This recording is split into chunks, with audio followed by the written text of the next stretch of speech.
السلام عليكم ورحمة الله وبركاته. معاكم مستر علي من قناة انجلش تو فن.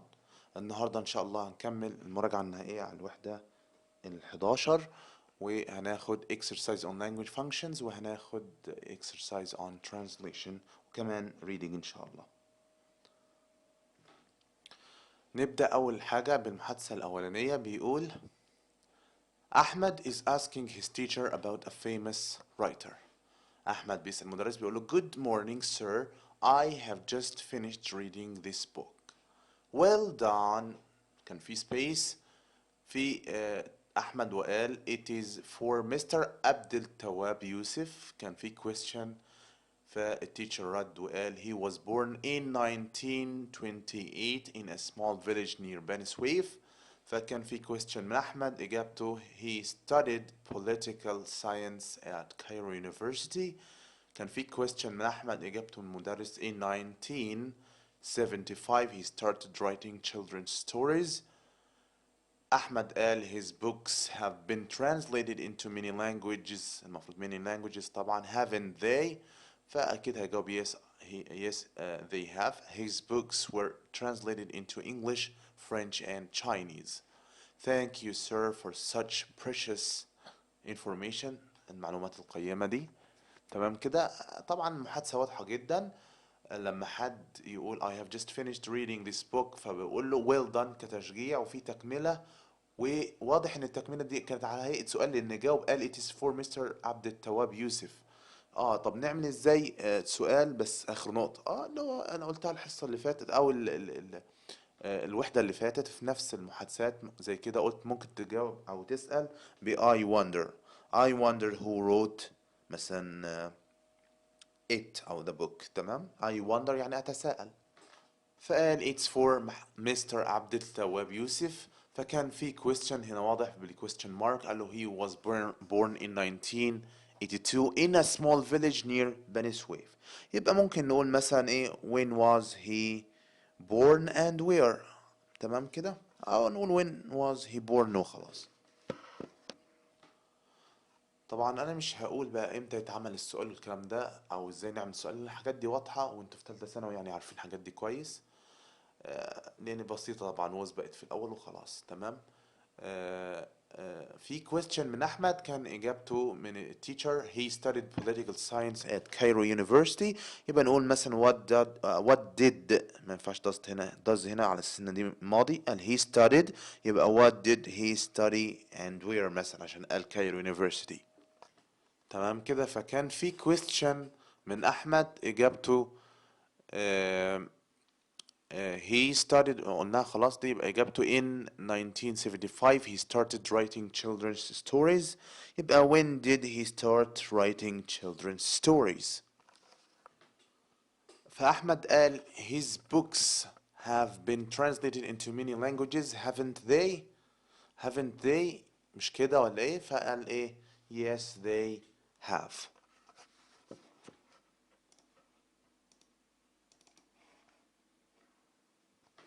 فقال له thank you sir for such precious information. فأكيد هيقول له مثلا ايه you're welcome أو my pleasure. نيجي بقى للمحادثة اللي بعدها. ندى and منى are in the club. They are looking at the menu. What about having a meal here رندا؟ هتقول لها مثلا أو لأ. بس هنكمل المحادثة كلها عشان نفهم بقى. فقلت لها ندى well in that case shall we just have a drink and some cake. فمنى قالت okay which cake do you have. فكان في question أو جملة الأول وبعدها question. فجاوبت عليه I think I'll have lemon cake. كان في question من ندى قالت لها I'll have a hot chocolate. No, I have changed my mind. I have a black coffee. What about you? فقالت لها مثلا اي حاجة اجابة. فقالت لها wow you must really like chocolate. فقالت لها of course I adore chocolate. انا بعشق الشوكولاتة. فقالت لها thanks it will be kind of you and your mother. تمام. نرجع بقى من الاول. what about having a meal here رندا؟ خلاص عرفنا ان هي بقى مش عايزة تاكل فهتقول مثلا no thanks I'm not hungry او I don't think so I'm not hungry وهكذا. فقلت لها well in that case shall we just have a drink and some cake. Okay which cake do you have. يعني لدينا ايه بقى من الفطير، مثلا نقول اي حاجة مع الليمون كيك لانها تختار ليمون كيك، فنقول مثلا we have orange and lemon cake. تمام، دي كانت الإجابة we have lemon and orange cake. نيجي بقى في question إجابته I think I'll have lemon cake، يعني فتقول لها طب انت ايه رأيك، يبقى what do you think، ماشي، أو what will you have، أو بس الأفضل what do you think، ايه رأيك ايه. تمام، فكان في question من ندى إجابته I'll have a hot chocolate. No, I've changed my mind, I'll have a black coffee. هم خلصوا كده الكيك، يبقى تقول لها طب انت بقى عايزة تشربي ايه، يعني تقول مثلا ايه what would you like to drink أو have، الاتنين واحد. وبعد ما اختارت المشروب قالت what about you، فكانت في إجابة، فقالت بعدها wow you must really like chocolate، فتقول لها مثلا ايه I'll have hot chocolate وهكذا. فقالت واو you must really like chocolate، فقالت لها of course I adore chocolate، فكان في question إجابته thanks شكرا it'll be kind، ده هيبقى عطف منك and your mother، تمام، منك ومن مامتك. يبقى قالت لها مثلا ايه رأيك طب خلي ماما تعمل لي كيكة، مثلا حاجة زي كده، يبقى how about مثلا asking my mom to make chocolate cake for you. تمام كده، وهي قالت لها thanks it'll be kind of you and your mother. نيجي بقى للمحادثة الأخيرة، بيقول نادر is asking the information official about the Aswan train، بيسأل عن بيسأل عن معلومات، تمام، أو بيسأل موظف المعلومات، الشخص الرسمي الموظف المعلومات، فبيطلب معلومات يعني، فيقول له excuse me what time does the Luxor train leave and which one the regular train or the express one. فكان في إجابة وبعدها of course there are Italian friends with me, are there any sleeping carriages on it. فكان في إجابة وبعدها سؤال قال له 350 pounds، فكان في سؤال قال له platform number 3. طب اللي جاية بدل ما نقلب الورقة على الفاضي، اللي جاية واضحة جدا، كان بيسأل عن السعر كده، نجاوب دول وبعد كده نكمل. يبقى excuse me what time does the Luxor train leave and which one the regular train or the express one. هو بيقول له there are Italian friends with me، وفي sleeping carriages ولا لا، يبقى مش هيبقى regular train، يبقى نقول مثلا ايه express one of course. فسأله سؤال are there any sleeping carriages in it، طبعا بعد كده جاب السعر، يبقى أكيد فيه، يبقى أقول yes there are بقى هنا عشان جاب. وكان في سؤال من نادر إجابته 350 pounds، يبقى how much is the ticket، يبقى ما هو إيه ثمن التذكرة، يبقى how much is the ticket. كان في سؤال إجابته platform number 3، يعني نقول which platform please، أنهي رصيف لو سمحت، فقال له platform number 3. وكان في سؤال إجابته it leaves at 7 o'clock. anything else، أي حاجة تانية، طبعا هنا واضح thank you، لكن هنا بيقول امتى هيغادر، فأقول مثلا when does the train leave. تمام كده، نيجي بقى للإكسرسايز on reading، برضو القطعة واضحة جدا، نظام قصة كده سهلة وما فيهاش كلمات صعبة، فهقرأها على طول. تمام. Bill Fuller the postman whistled cheerfully as he pushed his bicycle up the hill towards old Mrs. Dunley's house. هنا house في يو طبعا. His work for the day was almost finished. His bag, usually quite heavy when he set out on his round, بيحطها في وسطه كده يعني بيلفها على وسطه, was empty now except for the letter that he had to deliver to Mrs. Dunley. She lived over a mile from the village, so that when Bill had a letter for her, he always finished his day's work much later. He did not mind this, however, because she never failed to ask him. Never failed يعني لم تقصر أن تطلب أو تسأله إنه إيه يشرب كوباية cup of tea. تمام، يعني دايما متعودة تقدم له كوباية شاي. When Bill entered the gate of Mrs. Dunley's house, he was surprised not to find her working in her garden. She usually spent most afternoons there. When the weather was fine, Belle went straight round to the back of the house, thinking that she might be in the kitchen. The door was locked and the curtains were drawn. drawn يعني تلا يعني يعني زي ما بنقول ايه فردة يعني تمام. puzzled يعني متحير تمام. He returned to the front of the house and knocked hard on the door. There was no answer. تمام كده. Bill thought that this was very strange because he knew that Mrs. Dunley rarely left the house. من النادر إنها بتسيب البيت. Just then he noticed that her bottle of milk, which was delivered early in the morning, was still on the doorstep. لسه إزازة اللبن موجودة على سلالم الباب. This worried him. If Mrs. Dunley had not taken in her milk, perhaps she was ill. Bill walked around the house until he found an open window.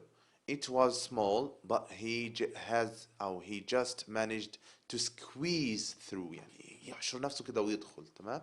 He went into the hall. راح الايه الصالة بقى. There he almost fell over Mrs. Dunley. يعني هناك وقع تقريبا على يعني كانت ايه هي تحته على طول. Who was lying كانت متمددة at the foot of the stairs unconscious فاقدة للوعي.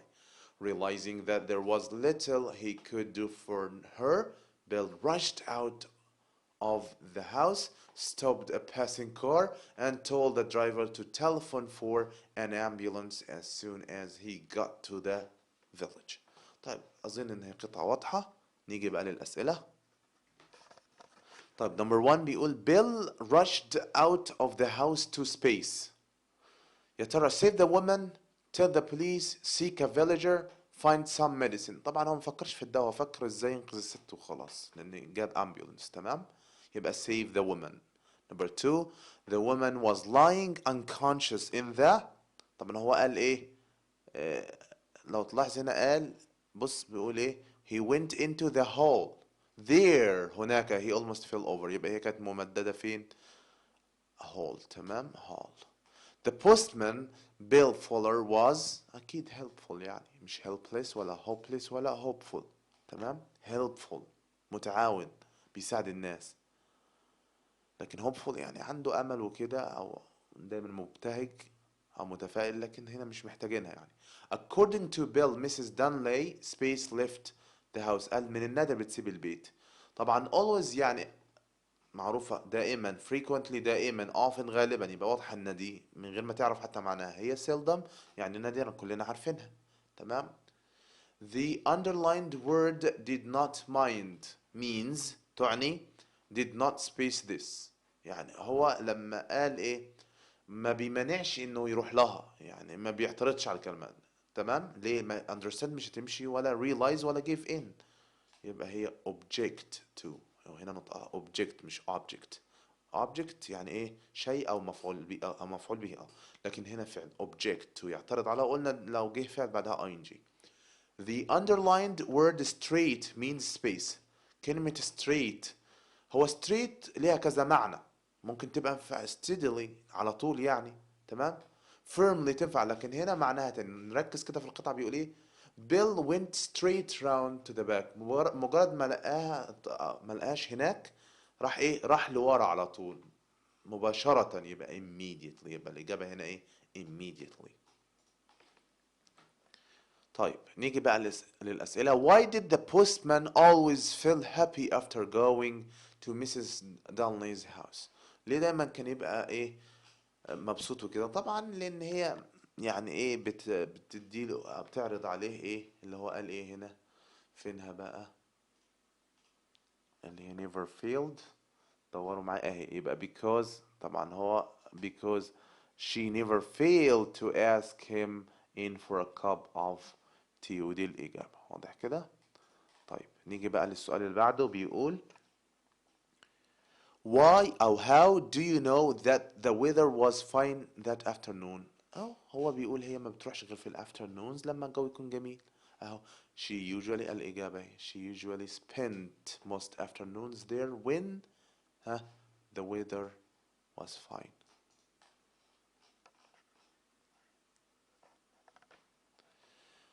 What made Bill think that Mrs. Donnelly was in the house؟ ايه اللي خلى بيل يعتقد ان Mrs. Donnelly was in the house؟ طبعا هو بيعتقد كده عشان هي من النادر انها تطلع بره. اهي اللي هو بيقول ايه because ها he knew that Mrs. Donnelly rarely left the house. يا ريت تجي لكم قطعة سهلة كده في الامتحان يا رب. طيب نيجي بقى لآخر سؤال. Why was there no answer when Bill knocked on Mrs. Donnelly's door؟ ليه ما كانش فيه إجابة؟ طبعا لأن هي كانت إيه because she was unconscious. إيه تمام؟ يبقى because she was lying أهي أدي الإجابة was lying at the front أو the foot of the stairs unconscious. عشان كده ما قدرتش تفتح. تمام كده. نخش بقى على الترجمة. نبدأ ب translate into Arabic. Number one, the government should find solutions to many problems such as poverty, homeless, children and dangerous disease. طبعا واضحة جدا. يبقى يجب على الحكومة أن تجد حلولا. خلي بالك من التعبير ده احفظه. solutions to حل لي. عشان انت ممكن تقولها solution for او solution for.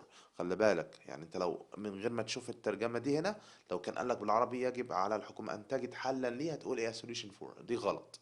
يبقى solutions to many problems مشاكل كثيرة مثل الفقر poverty الفقر homeless children الأطفال المشردون أو الأطفال بلا مأوى and dangerous diseases والأمراض الخطيرة. We have to encourage and deepen the feeling of belonging to our country.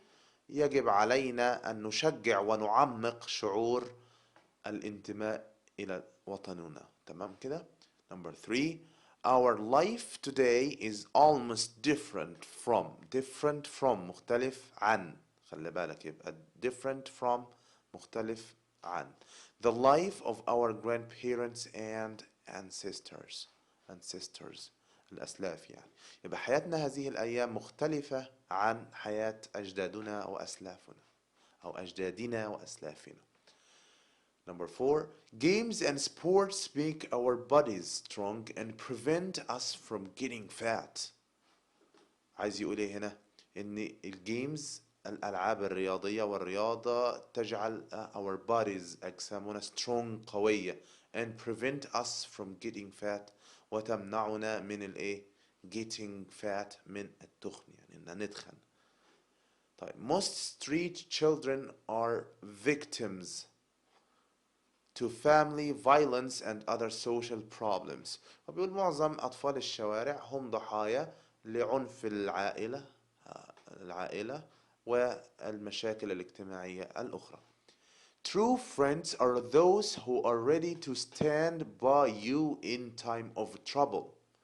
الصديق الحقيقي هو الذي هو المستعد أو نقول الأصدقاء الحقيقية أو الحقيقيون هم الذين إيه بقى يكونون مستعدون أو مستعدون لأن إيه stand by you يقف بجانبك in time of trouble في وقت الشدة أو في وقت المتاعب.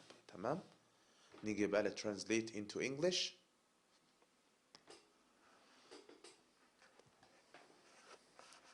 والواحدة بتقول إن قضية إصلاح التعليم من أخطر القضايا التي تواجه المجتمع المصري حيث أن البحث العلمي أحد ركائز الأمن القومي.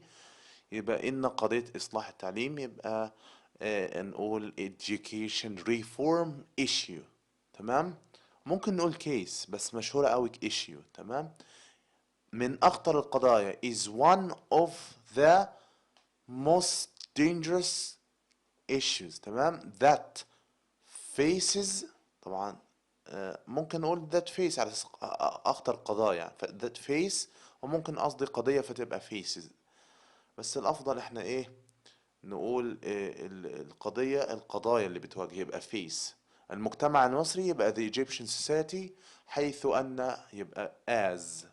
تمام as the scientific research is one of the pillars one of pillars أعمدة أو ركائز أو دعائم national income. نيجي بقى الإجابة النموذجية. يجب على الحكومة، لا ده احنا قلناها دي. نيجي التانية اهي، بيقول the issue of education reform is one of the most serious issues. هو بلاش dangerous، فعلا serious أفضل، لأن dangerous خطيرة، بس خطيرة حاجة تانية. يبقى serious issues facing أو that face، تمام، facing the Egyptian society as scientific research is one of the pillars أعمدة اهي pillars أو دعائم of national security الأمن القومي. نيجي بقى اللي بعدها. إن الاستقرار الاجتماعي والسياسي سيجلب مزيدا من الاستثمارات وينعش الاقتصاد. استقرار معناها settling، اللي هي جاي من settle in يستقر، بس دي استقرار في مكان. لكن استقرار سياسي وكده اسمها stability أفضل. فنقول يبقى political and social stability will bring more investments. يبقى مزيدا من، يبقى more investments وينعش الاقتصاد. ينعش يعني revive and will revive أو revive على طول على أساس إنها معطوفة على سيجلب، يبقى revive economy. تمام كده. الإجابة النموذجية بيقول social and political stability will bring more investment and revive the economy. تقريبا بالظبط نفس الترجمة. رقم 3 بيقول على رجال الأعمال المصريين استثمار أموالهم في مشروعات قومية تخدم المجتمع. يبقى نقول the Egyptian businessmen should، ما كلمة على يعني should ايه بقى؟ invest their monies، تمام، سوري their money، مستحيل تبقى monies طبعا، their money، تمام، in في مشروعات قومية. مشروعات قومية يعني national projects that serve، طبعا projects جامعة يبقى نقول serve مش serves، that serve the society. طيب يبقى Egyptian businessmen should invest their money in national projects that serve the community أو the society. الزراعة والصناعة هما العمود الفقري للتنمية الاقتصادية ولخلق مجتمع منتج. الزراعة اسمها agriculture والصناعة industry are the backbone العمود الفقري backbone of معروفة للتنمية الاقتصادية، يبقى of the economic development and creating هنا خلق ايه productive society. طبعا ايه هنقول productive بس مفرد. يبقى agriculture and industry are the backbone of economic development and the creation أو creating على طول the creation of a production أو a productive society. تمام كده. آخر حاجة نختم بيها بقى الكلمات اللي بتبقى على طول ورا الترجمة. بيقول solution حل، واحنا اتفقنا حل ليه اسمها solution to أو solution to poverty homeless disease deepen يعني يعمق وجاية من الادجective deep. belonging جاية من belong ينتمي، belonging الانتماء. ancestors الأسلاف، الناس اللي سبقونا يعني. victims ضحايا. violence يعني عنف. investment استثمار.